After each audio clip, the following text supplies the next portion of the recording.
Well, the 1st Congressional District is your classic swing district. It is, and by swing district, I mean sometimes it votes for the Democrat, sometimes it votes for a Republican.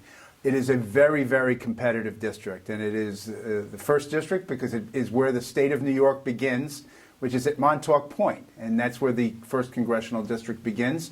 It includes all of the town of East Hampton, Southampton, Shelter Island, Southold, Riverhead, all of the town of Brookhaven, and goes into the town of Smithtown. And the population of the district is roughly 750,000 people. That's how many people there are in each congressional district. And as far as its political makeup, it leans slightly, from an enrollment perspective, it leans slightly Republican. There are more Republicans than Democrats, but neither party has a majority because there's also a substantial number of unaffiliated or independent voters.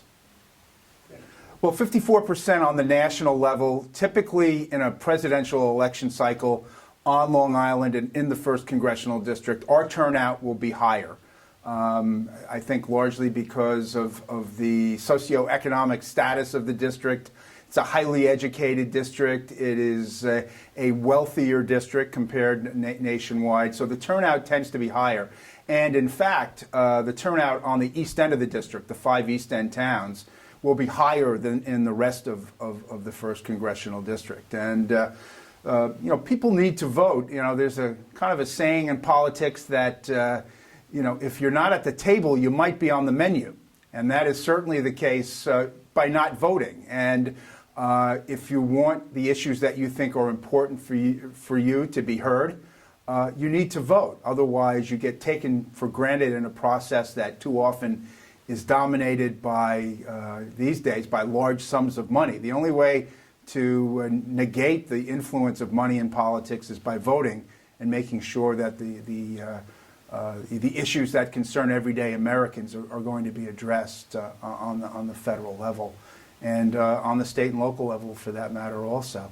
Why don't more people vote? We have seen a decline, a continuing decline in enrollment, and in New York State, in the last cycle, we were 48th out of 50 states in turnout. Turnout is particularly low in the state of New York, and I think part of it is that we make it so difficult for people to vote.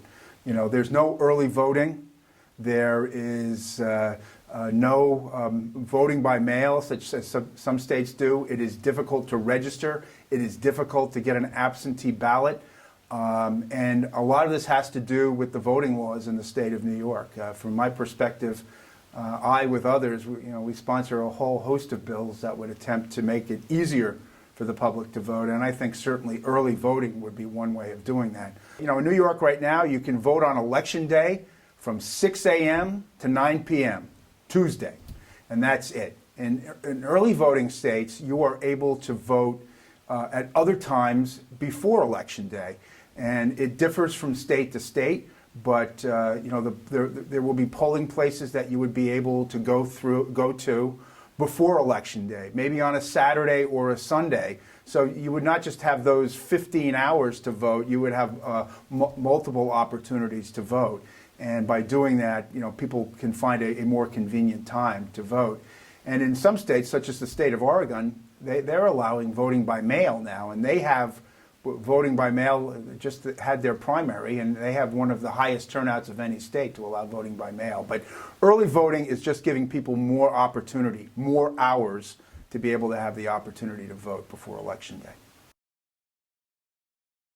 Yeah, well, I think certainly on the national level, I don't think that the issues in the 1st Congressional District or on the east end of Long Island are that much different than they are nationwide. I think people are extremely concerned about economic issues, about jobs, and what direction the economy is headed in.